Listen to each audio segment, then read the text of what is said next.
Hello, everybody. Welcome to Radio Labyrinth. This is Season 6, Episode 64. Season 6 is winding down. I think we have 4 or 5 more shows left after this one as we wrap up November and head toward December. This will be the second Thanksgiving and second Christmas, second holiday season under the yoke of the novel coronavirus. And don't we all celebrate the fact that we're reliving it all from start to finish on the hit Apple television show, The Morning Show. It was fun watching what's her face rolling around in her bed, Jennifer rolling around in her bed and taking a shower and just suffering from the horrible disease that back when it started nobody had any idea about it. But yeah, that was a good episode. She's such a good actress. That show, I mean, I'm not really into that show, but you know, when I do watch it, when the wife's watching it, you know, it's a good show. But it brings me to just one topic, and then we can move on. Not the podcast with Autumn and Greg, but I like how Curb Your Enthusiasm is handling it as if it's way in the past. So instead of reliving it. Anyway, so hope everybody had a nice Thanksgiving. This show always we're recording it before Thanksgiving, but it'll come out afterwards. So I hope you are stuffed and have had plenty of turkey sandwiches and leftover pumpkin pie and all those wonderful things. Or if, you know, you're not into the turkey and, you know, you feel bad about all the turkeys that get murdered and you had a tofu, whatever. I hope you're eating leftover tofu on Wonder Bread or whatever you put it on. Slather it up with a lot of mayonnaise. But Dustin, I wanted to ask you, how did that poll do on Facebook? What ended up being the winner? Much like we thought, the poll ended up being dominated by planes, trains, and automobiles. It blew everything out of the water, even the WKRP, which was number 2. Okay. But yeah, we had the majority of the votes for plane, trains, and automobiles. Had a good amount of votes for WKRP, and then it was slowly followed by the rest. Charlie Brown's Thanksgiving, Son-in-Law was up there. Dutch, Home for the Holidays. It's Always Sunny did beat out the Cheers Thanksgiving episode. It did. Oh my God, that shocks me.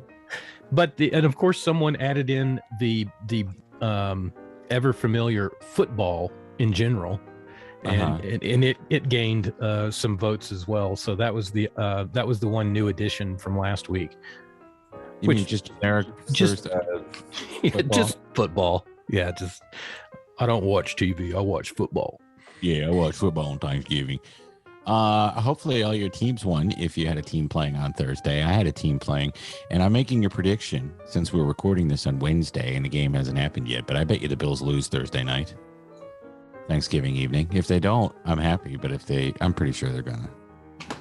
And you know, the New England Patriots will win the AFC East and then subsequently win the AFC Championship game and go on to dominate for another 20 fucking years. Thanks a lot, assholes. So Super Bowl prediction already? Super Bowl prediction? I'm going to say the Packers and the Patriots, and the Patriots win. That's a bold statement to make because I don't know how well the Packers are going to do, but they seem to do okay most games. You know, everybody will say, "Oh, it's going to be the Rams," or "Oh, it's going to be Tom Brady and the Bucks." I don't think they're going to do it again. You think they'll be able to pull it off without Brady? Without Brady, I don't know. I don't think they have the same system. They don't have what the Patriots have had for 2 decades now, and that's of course Bill Belichick, and that's the long and short of it. They had one bad year, and now they're back. So whatever. I don't care. We could talk about it later because we know it's not going to be the Bills or the Giants or whatever team Dustin roots for. You don't root for a team, do you? I guess the Falcons by default. Titans. Oh, the Titans. God damn it. Why do I always forget? Kick me in the balls. They had a chance, but now that they don't have Derrick Henry, well, and people are like, when are you going to talk about TV or movies? I hate football. I don't like football either. I just like to talk about it.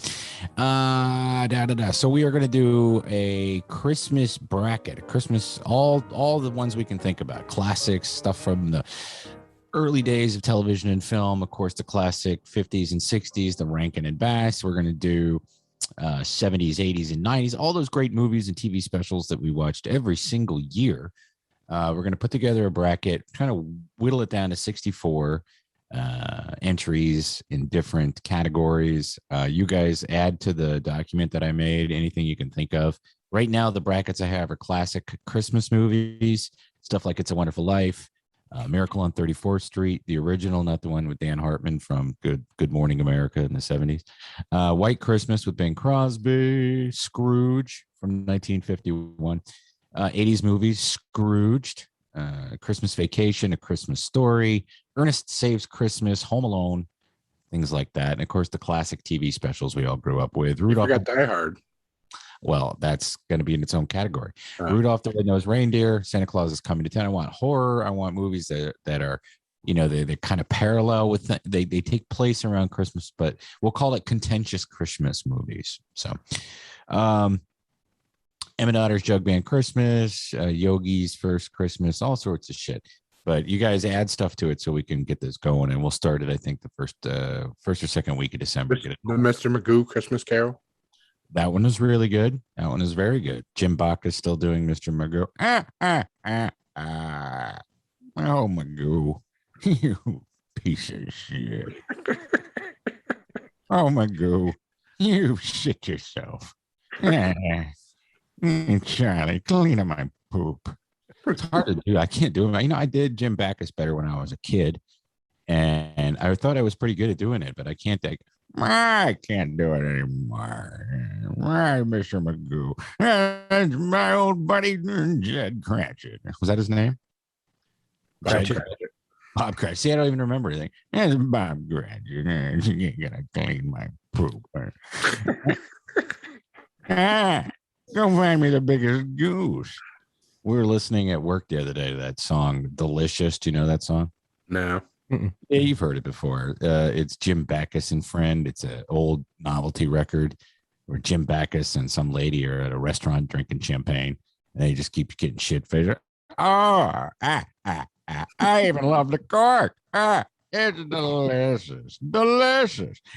Champagne, my dear. Billy West did a good did a really good Jim Backus, but he does good everybody. So yeah, that's what we're going to be doing, and hopefully we'll have people come out for our December 19th Christmas party or holiday party if you don't celebrate Christmas, but we'll have more on that next week when we solidify everything. And yes, Fuchsie, I have a present that I will be ordering for you especially. And if you're listening, it'll be there. I saw Fuchsie on Twitter today. He got his goodie package from Gilbert Gottfried's Amazing Colossal Podcast. He got the lemon wedge, or no, the orange wedge. I saw that. Did the mailman throw it as naked butt? I think so. No, he got a nice letter from Frank Sample Padre. Yeah, little handwritten thing, which is cool. I haven't listened to it in a couple of weeks because I've been doing the audiobook thing.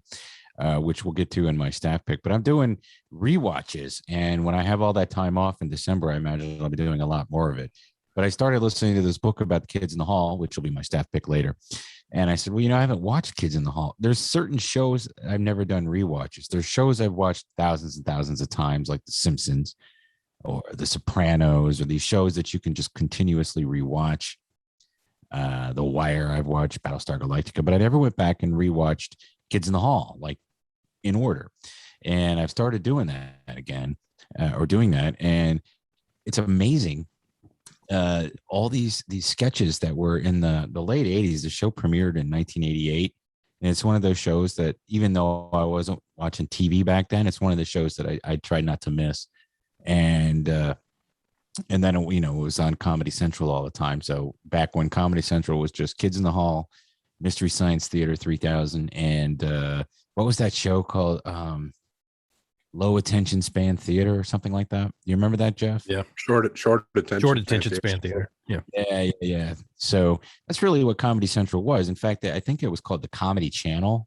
And then there was another one called Ha, and then they merged or whatever. But really how groundbreaking Kids in the Hall was. It's really it was the first super subversive show. And certainly for the Gen X generation. I mean, we had Monty Python, Saturday Night Live, SCTV, all that stuff that came before and inspired those guys, but this was ours. And we have grown up with them. They're older than us, but we're that same generation, and so I'm really getting into it. I love watching those old shorts and the movies, and the book really helped me want to do that. And because of the current season of Curb, I decided to go back and rewatch Curb. That's a show I've never seen. I've never seen an episode of Curb more than once. I think I've watched the Seinfeld season a couple of times, but I started on season 1, and it's so funny to me to see people that guest starred in, like Caitlin Olsen, who has played throughout the seasons, has played Cheryl's sister. But in that first season, she looks like Britney Spears because she has short hair, and it's 2000, so it's that makeup, and she really does. She looks just like Britney Spears. And how good the show was, and it's still good. This season's good, but just imagine how Larry David looks. Everybody looks old now, and they looked really young then. So, and one more show that I'm rewatching, and it's called Fridays. And I'm sure you guys know what it is, but if you don't know what Fridays is, it was a short-lived live comedy show that debuted on ABC in 1979. It was on, of course, on Friday nights. And it was their answer to Saturday Night Live. And I remember bits and pieces of it. I know I stayed up to watch it because they had cooler musical acts on than Saturday Night Live, and they had younger hosts and cooler hosts. So that's why I remember watching it, staying up to watch Kiss be on it, or Boomtown Rats and shit like that. But Tubi, where I've been watching the Freak Brothers, I think they just put it on recently. It's called The Best Of, but it looks to me like they have edited episodes from every season. So I'm getting back into that. So if you want to talk about Larry David being young, he looks like Larry from the Three Stooges. You remember what he looked like with that hair? He had big curly hair. Yeah. Yeah. And Michael Richards, all skinny. And I think the first woman on TV that I ever thought, whoa, Melanie Chardoff. She did the news. And, but it was that show was subversive as fuck. You think 1979, and they're doing gay humor, but they're not making fun of the character being, they're not making fun of the person for being gay. It's just they're talking about social issues that wouldn't be talked about on SNL for at least 5 to 10 years, and but doing it in a funny way, and just talking about drugs, like talking about weed and coke, and it was very different from Saturday Night Live, even though it was copying the format. In the very first episode of it, everyone on the cast of Fridays is dressed up like a character on Saturday Night Live. So you have the one that pops to mind is Larry David is dressed up as one of the Blues Brothers, and they're introducing the cast. So if you're interested in that, that's on Tubi. But blah blah blah. That's what I'm doing, watching a lot of new stuff and watching an awful lot of old stuff. But here's one thing I want to know, Jeff. What did you think about Ghostbusters? Give us your review. Tell us about it. Did you see it too? No, I haven't seen it yet. I haven't either. But I don't care. I mean, try to do it without spoiling too much. But yeah, I won't spoil anything. I'll just say it's fucking amazing, and it's the Ghostbusters movie that they should have made instead of the Melissa McCarthy one. All right. And it pays tribute to the original, respects the original, and it keeps it canon. And so it's a direct sequel then. Yeah, and it's dedicated to Harold Ramis, and very they handle the fact that he's no longer with us amazingly. It's very respectful of his legacy and just him as a comedy writer, because he wrote the original, right, with Dan Aykroyd. Now Paul Rudd plays his son. Carrie Coon is his daughter. Okay. And Paul Rudd is kind of the Rick Moranis character. Mm-hmm. And he's very funny. And those little miniature Stay Puft Marshmallow Man are hilarious. Okay. They give you a real Bratzy vibe.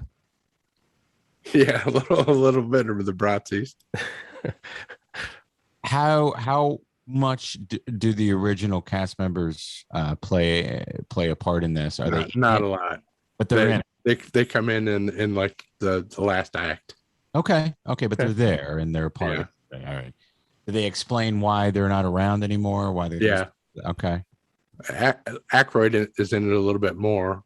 He's the first one that Harold Ramis's granddaughter reaches out to when they discover all the shit that the grandfather left, like the Ecto-1 and all the equipment. No Rick Moranis or Sigourney Weaver? Sigourney Weaver's in at the end in the after credit scene. Okay. With Bill Murray. Very good. That's the one thing that got leaked that I saw. That was pretty cool. I like that little piece. Nice throwback to the first one. Yeah. No Rick Moranis? No, I think when they were making this, he still was not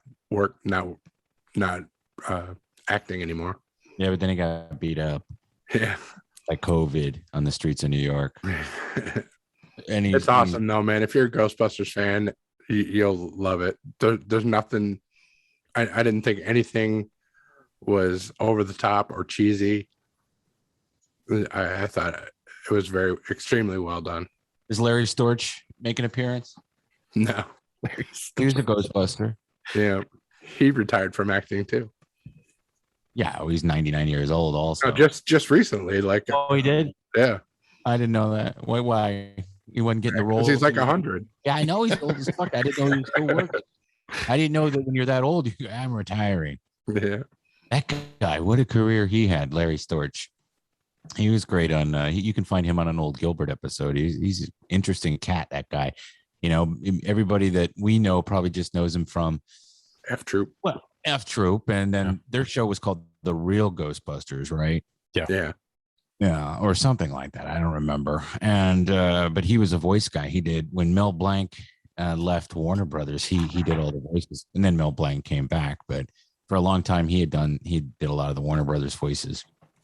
And I always got him confused. The older in life that he got, I got him confused with Mickey Dolenz from the Monkees. Yeah, well, they looked alike anyway. Right. I mean, they'd lift them up and swap places, and it would be Mickey Dolenz fighting the Hawkeye. Speaking of retiring, the Monkees just finished their final tour. They're done. There's only two of them left, Mike Nesmith and Mickey Dolenz, but Peter Tork having passed away. I said Mike Nesmith, right? I didn't say Davy. Yeah, Davy Jones title. He died a while ago. Yeah. A few years ago. Yeah. Because of Davy Jones, that we got David Bowie, because David Bowie's real name is David Jones, and he had changed it to David Bowie because he wouldn't be confused with one of the Monkees, and that's just the way things work. Oh, so we're all over the place, but thanks for that. I want to see it, so hopefully I'll have a chance. Probably not this weekend, but I don't want to watch it streaming. That's a movie I want to see in the theater. Yeah. Go to that theater I go to, man. There was hardly anybody there. Which one? The one in Austell. I'm not driving all the way to Austell. I'll go to Sandy Springs or down the street here. Astell's a hike. I do drive by that Regal off of Shallowford Road off of 85, which has like 12 theaters in it or something. It was always packed. That parking lot was always packed. It hasn't been packed in 2 years. Right. And I feel bad. It's like they don't take care of the grounds. It's like they could use it in a post-apocalyptic set without having to do anything. That Austell theater is awesome, man. It's a short drive for me, just on the East-West connector. Oh yeah, and, AMC. That's Regal. Regal, okay. And their customer service is really amazing now. Maybe because there's not that many people there, but they like bend over backwards to make you happy. They'll layer your popcorn if you ask them to. Oh, yeah, we don't do that anymore. Where do we go to see a movie where that happened? AMC. Yeah. Oh, we don't do that anymore. Fuck you. I got a feeling that guy probably don't do it anymore. Yeah. Yeah. We're going to sell your worthless fucking stock. Which theater was that? I forgot what movie. That was Parkway Point. Yeah. We don't do that. Okay. Well, Enjoy your demise, you assholes. No, but that's they got a lot of seats and not a ton of people. There was maybe 10, 15 people in this. This is 2:00 on Saturday last week. Yeah. So that's cool. All right. If you're worried about going to a theater, that's a good one to go to because everybody's spread out. Maybe I will watch the first 2 Ghostbusters films, get reacquainted with them, and then go see this one. Yeah.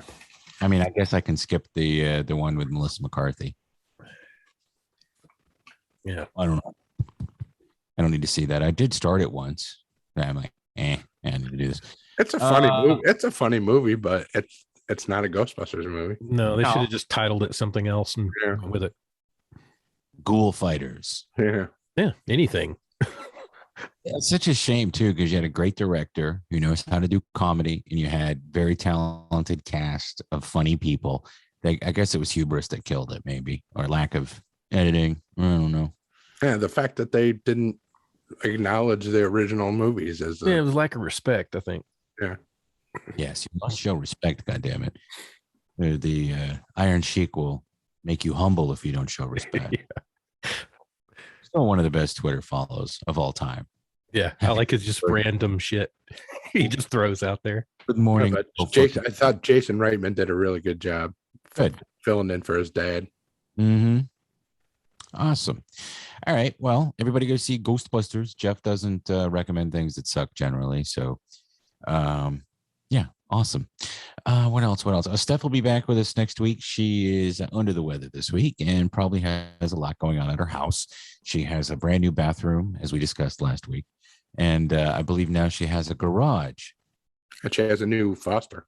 Yeah. Yes, she does have a new Foster. So she's busy, but she'll be back next week. We're going to take a little break here, come back and do some news and shit.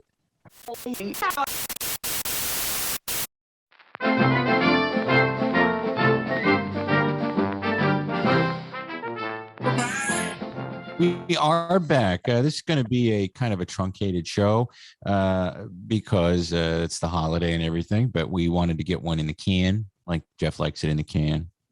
Dustin too. I like it. Oh, we all like it in the can. But yeah, I don't really have a lot of next stories. I've been seeing a lot of Pete Davidson and Kim Kardashian news every time I open up Twitter. I don't care about it. Go ahead, bang each other. I don't. Pete Davidson, I used to hate for no reason other than he was always in the media, but he's funny. So I have to admit that. And he's really good. Have you watched the Freak Brothers yet? No. He's great in that. He's one of the funniest ones. He did a great one of those music videos, like a digital short kind of thing on Saturday Night Live with Mark Cohn. And it was called Walking in Staten. Really? Staten Island, yeah. Yeah. And they had like Method Man show up and shit. Was it as good as like the Lonely Island Boys? Yeah, the Lonely Island. Yeah, it was pretty good. I don't know if it was Lonely Island quality, but I thought it was funny because they it's it's that song Walking in Memphis. Yeah. And then you're watching the whole thing and you go, I wonder what Mark Cohn thinks about this. And then they cut to him and he's like, do I want to be part of a Walking in Memphis parody? And he's like, I don't think so. And they're like, you already are. And then he starts singing with them. That's cool. Something in the news. All right. So there's some movie news coming out. There's a Grateful Dead biopic coming out. It's going to be done by Martin Scorsese. So there's going to be a lot of gunplay and Italian mafia, probably a lot of Rolling Stones music, some blues. Maybe I think Robert De Niro is playing Bob. Is playing Bob Weir. But the big news right now is that Jonah Hill is going to be playing Jerry Garcia. So that means Jonah Hill is going to have to gain weight again. Yeah, that's what I was thinking when I heard it. I was like, damn it. I saw a lot of people bitching about it. And the funniest tweet I saw was Jerry Garcia is a Hispanic icon. How dare they cast Jonah Hill? And I hope it was a troll. Because first of all, Jerry's dad is from Spain. So yeah, that kind of dispels that myth. But anyway, I think it's a good casting choice, don't you? Yeah. He's a deadhead. Yeah. I'm wondering if they're going to CGI green screen his fingers. Yeah, that one finger. Yeah, his missing guitar finger. You could hold it like Jeff did that all night once when he was Jerry. Just you hold it. Fold it over. Oh yeah, it's his right hand. Boom, boom, boom. I don't know who else is in it. Have they said, or is it just Jonah Hill right now? That's all I've heard. I wonder who's going to play Brent. You know what they ought to do? They ought to do what they did in Spinal Tap every time the drummer died. Because, it was the keyboardist. They always died. It's not funny, man. Don't make fun of the dead. I don't know how they're going to do a dead biopic. Is it going to be a series or just a film? I don't know anything about what it's going to be. I imagine it's going to be a movie. Yeah. Scorsese doesn't do series usually. To me, it would be like you'd want to do a series if you're going to do it, because the dead aren't just, hey, we're touring through the 70s and everybody's getting high. They started in the early 60s, right? And then they have their childhoods and, Jerry. You could make a 6-part documentary about it or whatever. Yeah, absolutely. Or so mix it up, do half and half. I don't know. My favorite, one of my favorite movies like that, where they really went above and beyond, was the one they did about Dylan. And I can't remember the name of it off the top of my head, but Kate Blanchett played him in one. Different people played Dylan. It looks like they're going to go from the inception of the band to the 1995 death of Garcia. Okay. So yeah, it's going to span some years. Yeah. I hope they spend a lot of time on the Wasserman era. I hope they got footage of me passing out in the parking lot in Buffalo in 92. Yeah, here's the guy that passed out look at him. He's falling right over. Just falling right over. I don't know what the hell happened to him. He did too many whippets. Look at him. And the other guy, he falls down. And then he's got to take the do-rag and go walk around looking for ice with blood dripping all over his face. It's crazy. It's nuts. Last blockbuster to series. So what's this all about? They're going to make a sitcom about the last blockbuster. Oh, so okay. And it'll be cast with Randall Park is going to be like one of the employees of the store. Okay. I like the movie, so I'll give the series a shot. Yeah, why not? I think it'll be fun. It'll be on Netflix. I think so, yeah. Cool. And Jeff texted me this the other day. Different Strokes, The Facts of Life are going to get the live treatment. I bitch about this all the time. I don't know why they do it. I guess because of ratings and they're successful. But what's this one all about? They're doing a Different Strokes episode and then Facts of Life episode live. So they're going to do the ones where Tootie is a model and the guy trying to get her naked. And then the Different Strokes will be the bike store. I don't think they're doing bicycle store. I don't think they're doing very special episodes. Why not? Why don't they do the bicycle store episode? I mean, just think about it. Who could play the Gordon Jump role in that episode if they did it live? Who would you cast? Kevin Spacey. Kevin Spacey, man. $31 million. He's gonna make that 31 million somehow. Yeah, $31 million. He should start a GoFundMe to help pay it off. Man, think about that. I bet he didn't have that kind of money laying around. Kevin Spacey, you think he's got $31 million laying around? No, he's got a nice down payment on it, but there's no way he's got 31. Yeah, no way whatsoever that does he have that. I mean, and then he did that in arbitration, so he has to pay it. Yeah. Well, that's the thing. Everybody keeps online or just going back and forth about, all of this, and why would he have to pay that? Afterwards, they should have known. I'm like, it's none of these people ever hear of contract law. I mean, yeah. I mean, they're contracted to create a series until this date. Now he left. They still did what they needed to do to create the series and fulfill their end of the contract, so they weren't hung on the 31 million. Well, he didn't voluntarily leave. No, but he created the extenuating circumstances that led to his separation from the thing. But nothing will ever happen to him legally with what happened. I mean, they're just nothing but allegations. I'm not defending him, but everything is allegations, except for the one actor guy. I think he take him to court or something, because there was a one case where somebody said that he hit on him, and then it ended up being all bullshit. Right. There was the one guy that was in Dazed and Confused, that was in Rent. Yeah. And then, but the allegations that got him kicked off of House of Cards was actually him hitting on crew members during the 4 previous seasons of House of Cards. So it had nothing to do with his, the allegations of things that happened earlier in his life. It was during that run of that show. Did he assault people or did he just hit on them? I think it was probably that, heavy flirting thing that he was known for, as far as getting close to people and saying things that were inappropriate, and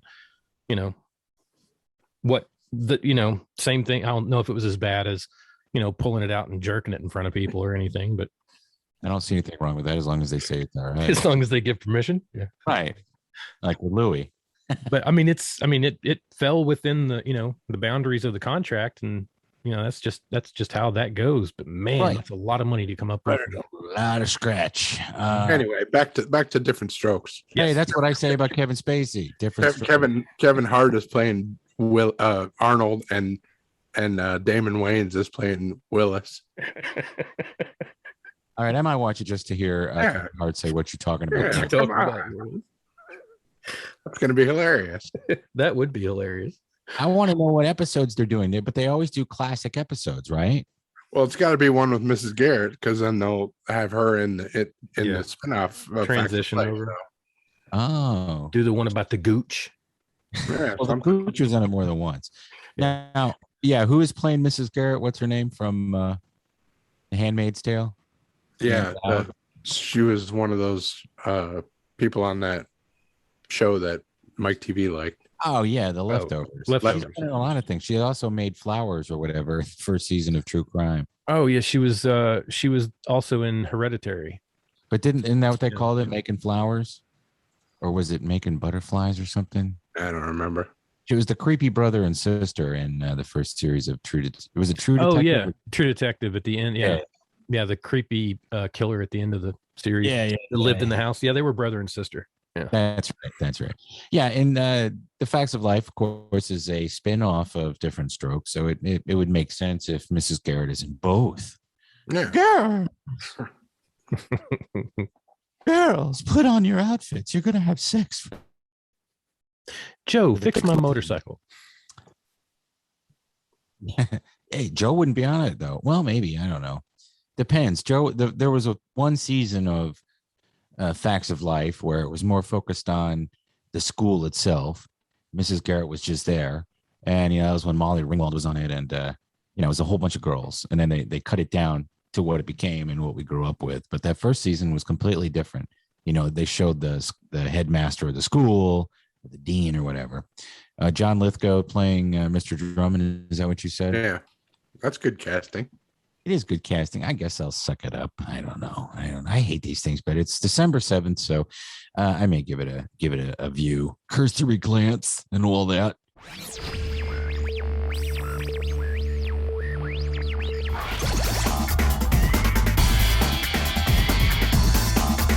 All right, so let's talk about what we watched and do our staff picks. Jeff, why don't you go first? I watched a bunch of Tiger King 2. Still not finished with it yet, but she killed Don totally. It's very sympathetic. I watched the first episode, and I get a feeling it's very sympathetic to the Tiger King. Yeah, it's definitely leaning more his way. He's out now, or he's not out, but he's in North Carolina. Yeah, in a medical facility, prison medical facility. Yeah.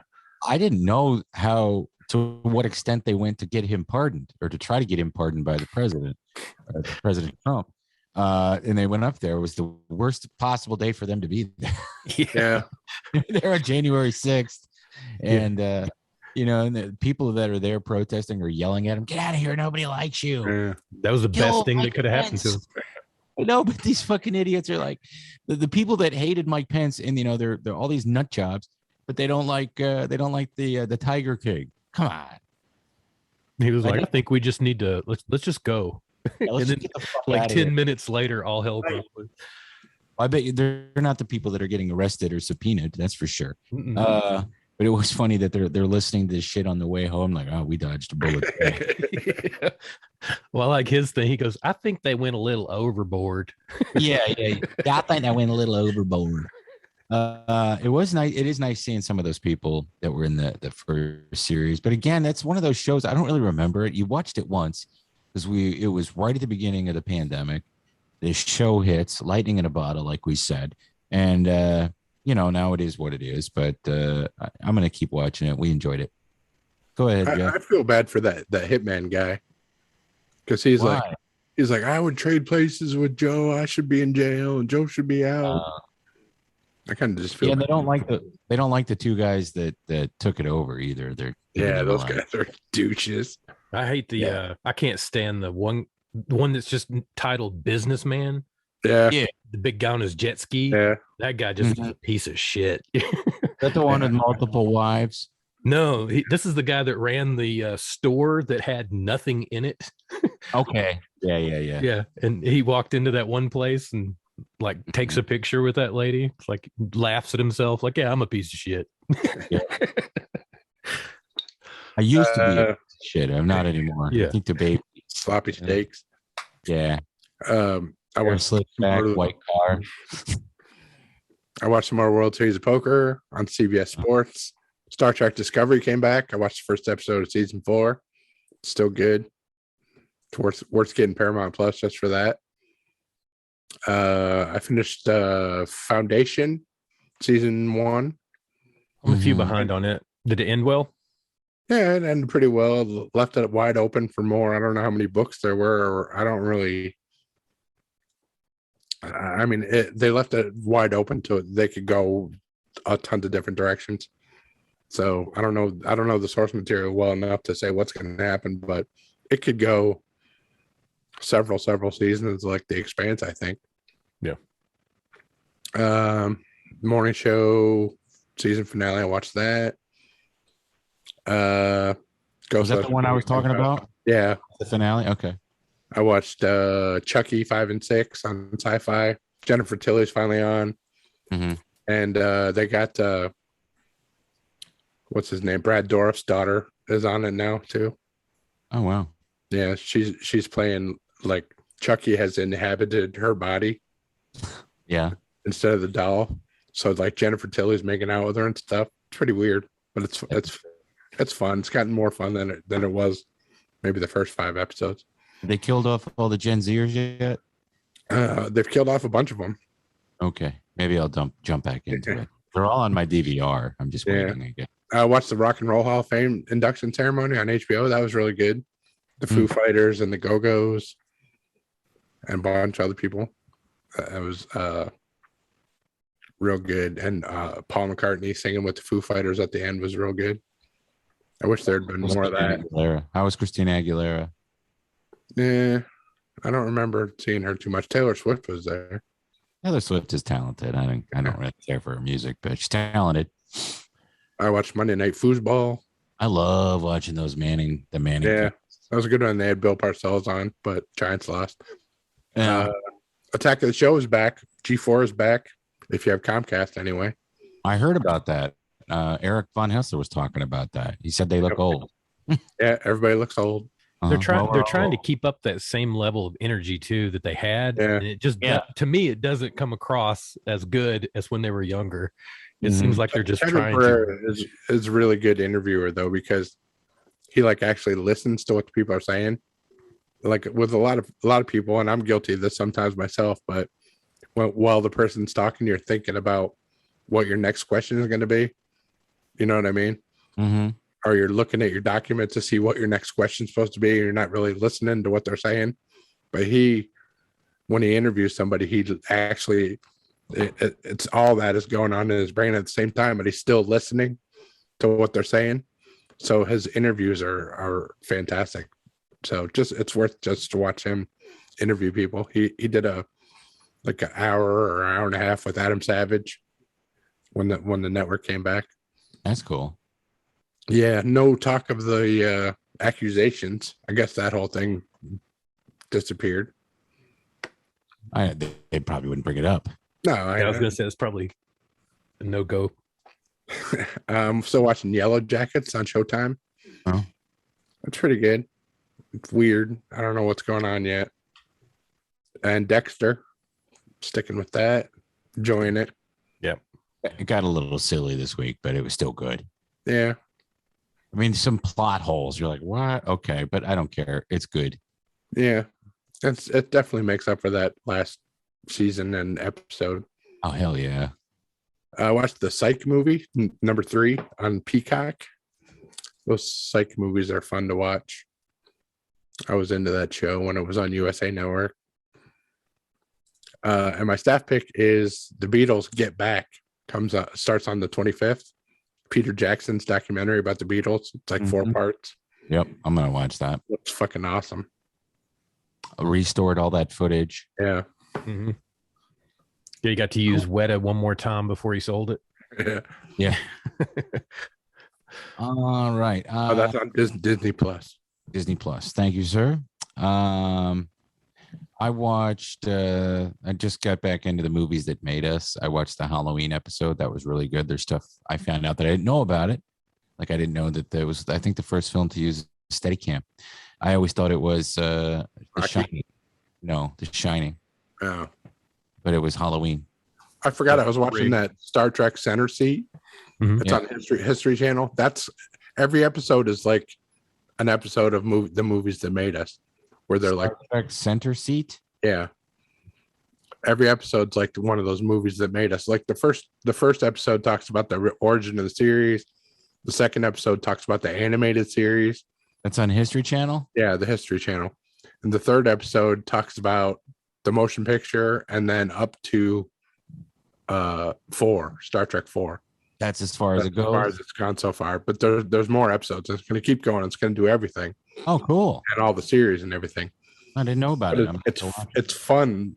Like the movies that made us, how they, there's like a narrator and says, oh, yeah, but we were supposed to do this, and then they like cut to a graphic or whatever, and it's very much like that. Yeah, I forget about things like the movies that made us. It's such a good show, and it's well done, and it really covers it in a way that you can digest without.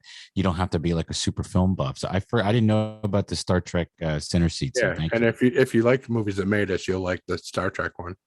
I like it even though it's because it's Star Trek. So yeah. I watched it. It made me want to watch the animated series, which I never did.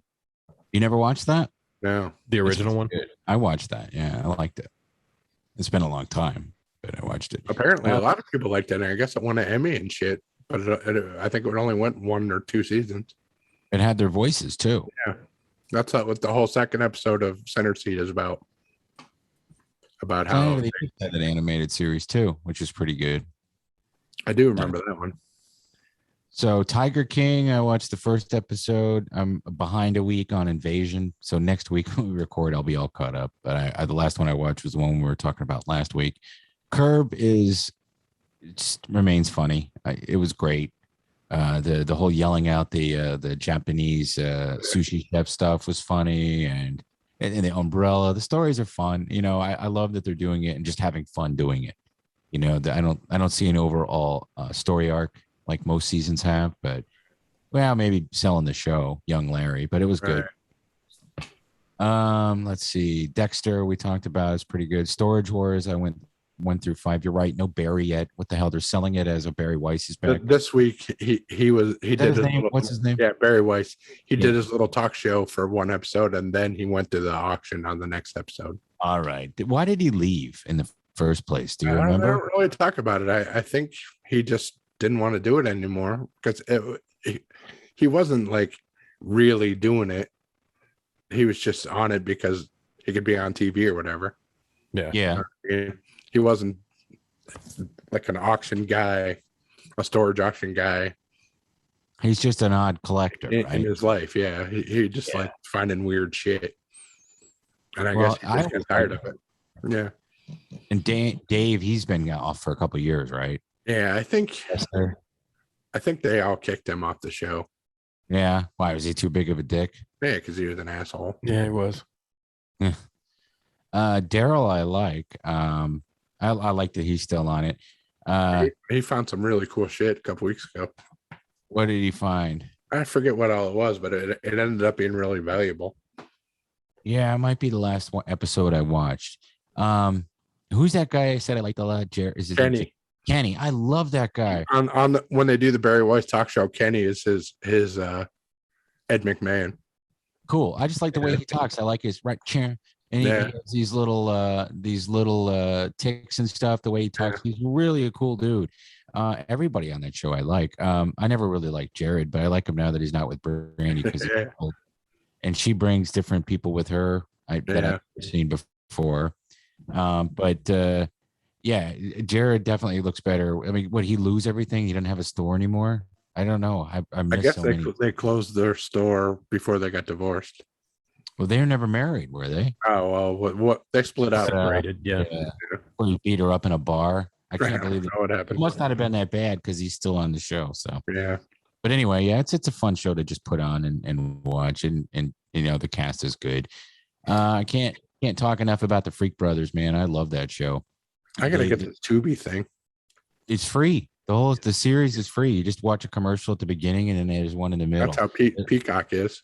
And Fox produced this. It's Fox owns Tubi, but you know, like I said, you got these three hippie guys. It was a '60s comic book. And I used to have the books, they put all the comic books in them, the anthologies. It's Woody Harrelson and John Goodman, Woody Harrelson, okay. and Pete Davidson play the three primaries. And then you have the cat who's voiced by, God, what is her name? She's Tiffany Haddish. Is that how you say Tiffany Haddish, yeah. Tiffany Haddish, funny as shit.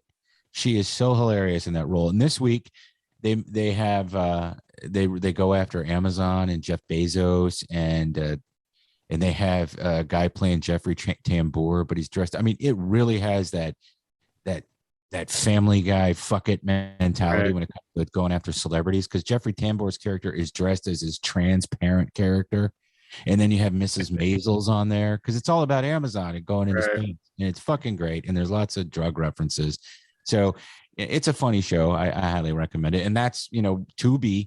It's like you can watch Carson's comedy classics. So the other night, I'm like, all right, I'll watch this old Carson episode where he's really creeping out Ann Margaret. Your lip gloss is strawberry. Oh God! I mean, it was basically him just going, God, I want to fuck you. And it was so uncomfortable, but I like to. It's a piece of history, so I like to watch that stuff. But then it turns up, hey, why don't you recommended Fridays? And I've been obsessed with that show since I was a kid. You can't really find it anywhere. Now you can. You're never going to find any of the unedited episodes, but I can't wait to get to the episode with Andy Kaufman. So let's see. My stat pick is a book. It's called The Kids in the Hall, One Dumb Guy by Paul Myers, who is Seth Meyers' brother. And it's just a biography of the troupe from their beginnings all the way till about 2018 or whatever. The book came out in 2020. Of course, they're not talking about they've already shot or they've been working on the next season of the show. I couldn't find any information as to when it's coming out, but I think they shot it already. Yeah, it's been shot. They started it last spring. Yeah. But they talk about Death Comes to Town and the trouble they had with Dave Foley when they were making the movie, and he didn't, all that stuff that you may or may not know about, but really that show to me takes me back to a certain era where I was when it came out, where I was when I was watching it all the time. And really that being the first Gen X, comedy troupe show, sketch comedy show. Then of course you have Mr. Show with Bob and David, and then you have Upright Citizens Brigade and stuff, but that's for millennials too. This is like pretty much just for us, and I love that. So anyway, I highly recommend it, and that's my stuff. Dustin. Cool. Well, let's see. I watched Invasion. I've watched the most recent one. I actually watched it. They showed one of the Squidbillies this week. Yeah. Oh, they show a few of them. Yeah. Yeah. A little bit more about how they function, which is kind of interesting. Do they talk about the piece of whatever that killed one of them? Yeah, the black plastic looking stuff. Yeah, and how the hell the kid had it? Yeah, I think I remembered he picked it up before they left their house at the very beginning and stuck it in his backpack. And I was wondering if that's what they're following. If I thought they were tracking them maybe with it because he had it. Okay. But I'm not sure what the significance of them only being able to be killed by that is, but we'll see. I tried to watch Hellbound. Was that Viewers or Snooze last week? I heard that was supposed to be really good. Yeah, it's become, they're saying it's the next Squid Game as far as people are really digging it. But man, it is to me it's just clunky. I mean, really? Yeah, the the premise, I guess, is that there's if you're a sinner and you get a phone call that tells you when you're going to die or when they're going to come for you, and then at that exact moment, wherever you are in the world, these giant golem looking things appear and basically kill you and take your soul in, and it doesn't matter where it's at, in public or anything, they just come after you. And the CGI on it looks a little rudimentary. It just doesn't look very good at all. It looks like a bad version of what was that guy in the Batman animated series, the mud guy, wasn't Sandman, I don't think, but it was the one that was made out of mud. Mr. Poop. I forget his name. I'll find it. Poop. But yeah, they look like them. They look like these big golem looking things. They chase you around and they beat you, they just beat you to a pulp and then pull your soul out. Well, it starts this religious movement in Korea, where you have this one guy that is a leader of this religious movement that's trying to tell you that if you're a sinner, you have to repent or this will happen. But it's all public, so it becomes this giant thing where if you get called, you go to the center of town and like everybody comes to their windows and watches it happen. Like they count down to the second, and then when it happens, they appear and come after you, which sounds in premise like it'd be really cool, but watching it, it's just like a bad late 90s sci-fi movie off Sci-Fi Channel. That's what it looks like. So I'm not really impressed with it, but everybody else seems to be. I also watched The Trip on Hulu. This is a movie with Nomi Rapace from and also Axel Henny. He was one of the main characters in The Martian, one of the astronauts. It's a film where a married couple are basically they have a plan to kill each other because they hate each other so much, and they go to this cabin that they have, and while they're in the middle of trying to kill each other, these escaped convicts have escaped and come to their cabin and are hiding in the cabin while this is going on, and then it all kinds of comes together and they have to fight for themselves against these convicts. It's pretty good. I mean, it's a Norwegian or Icelandic movie, or maybe Swedish, somewhere around there. But it's kind of meant to be like one of those 90s Tarantino kind of movies, but really violent, really kind of the story kind of jumps around like a Tarantino movie as far as it's not a linear storyline. It jumps from the beginning to the end to the middle. But it's kind of fun to watch, and it's on Hulu. It's called The Trip. Okay. Watch Tiger King, Dexter up to 3. My staff pick is going to be Clerk. It's a documentary on Kevin Smith and basically everything that got him from the writing of Clerks to now. And it was made by Malcolm Ingram, who is a longtime friend of Kevin's, has done a lot of indie movies that Kevin has helped produce or work with over the years. So it's kind of a documentary made by one of the inner circle of Kevin's. So it's not really from an outside perspective. It's more from from very much from Kevin himself, kind of putting everything out there. And if you're a Kevin Smith fan like me and Jeff, it's kind of one of those things. I'm sure we know probably everything that's going to be in the documentary, but no Ming in there. But no Ming in it in there. And I think there's a few things about this when it was made that have some explaining to do, as far as I think it'll probably come out in the Kevin Smith community when more people see it. But we'll have to see. It's on VOD right now. The actual DVD release, which was supposed to be, and some people got them. They were shipped out this week, but there was a problem with the shipping, and they left out 5 minutes of the documentary somewhere in the middle. and the DVD box art is also messed up. So they're actually recalling it and putting it back out. So I'd say a good couple of hundred got out there. So those will be nice little collector's items for that community. But it's called Clerk, a documentary, and it's on Vudu is where I'm getting it. Why were you saying, you have in your notes here that this guy Malcolm is a douchebag? So I want to expand on that. That's what Ming and I, we after Kusicon, we went to that Growler bar. I was asking him if he ended up being in Clerk, and he said no. And he talked about a little about why him and Malcolm don't get along. And just made me think, like, you're leaving out a whole part of the story if you don't interview Ming. Right. Yeah. Ming was like the first fan of Kevin Smith, create a website and get the whole online community into Kevin Smith. Yeah. Which is like basically responsible for his fandom. You know what I mean? What's this thing about masks? He toured around with the movie. Okay.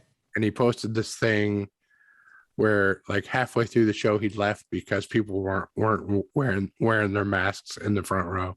Yeah, he was told that everyone would wear their masks inside, and that was the rules for that show. And then when he saw people starting to disregard it, instead of asking them to adhere to the rules, he just kind of took his ball and went home. Yeah. Well, some people don't like to be confrontational. Well, that's never a problem for Malcolm. He is Mr. Confrontation sometimes, but yeah. I mean, he's a great filmmaker. The stuff that he makes is really good. But yeah, some of his politicizing of things can get over the top sometimes. Yeah. All right. Okay. All right. Well, thank you, Dustin. Everybody check that out.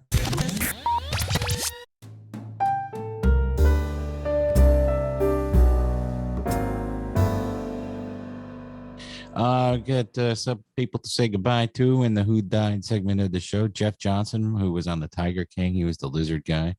He was 58 years old. Peter Aykroyd, Dan Aykroyd's younger brother, 66 years old. He was a cast member. He was a writer. He did movies.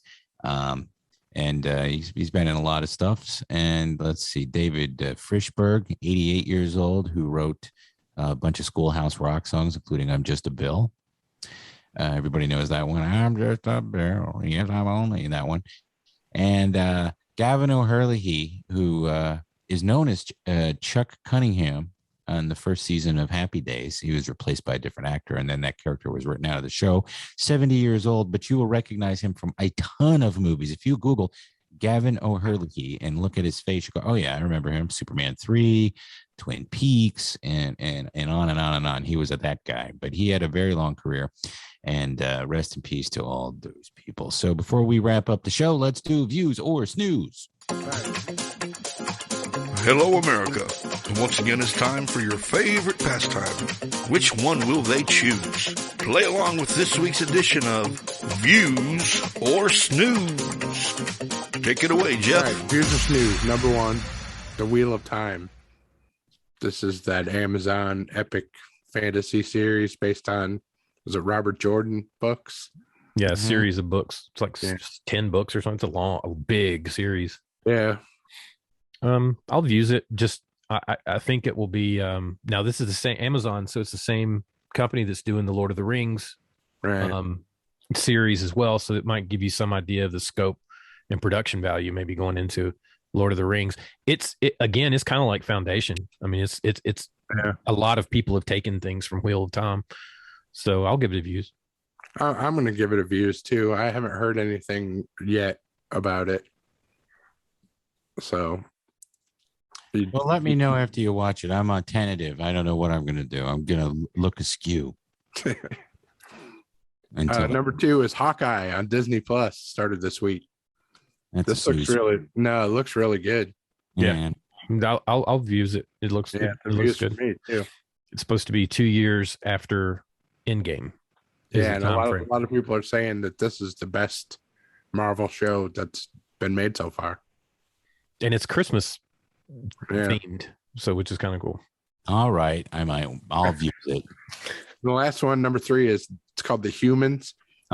Nobody else has Showtime but me, but I'm going to use it. Let me read you some of the cast. Okay.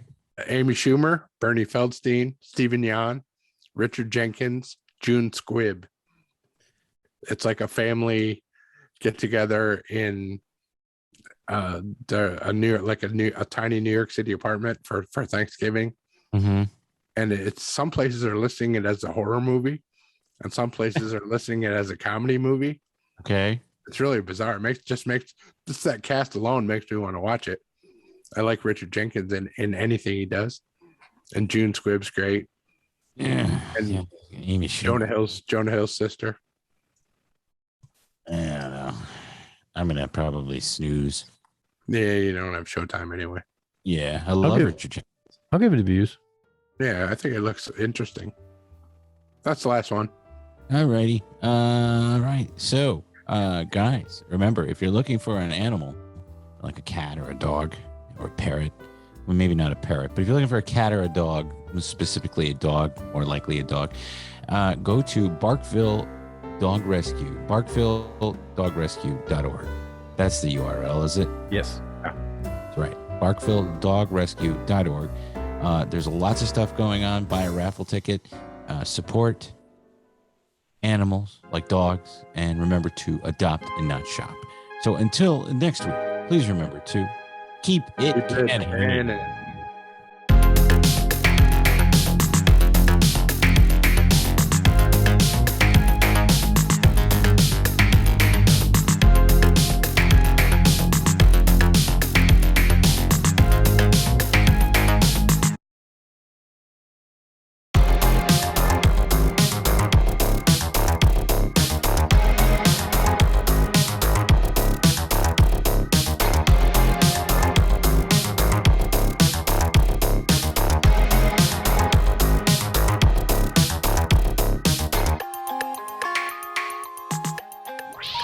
Please hang up and try again.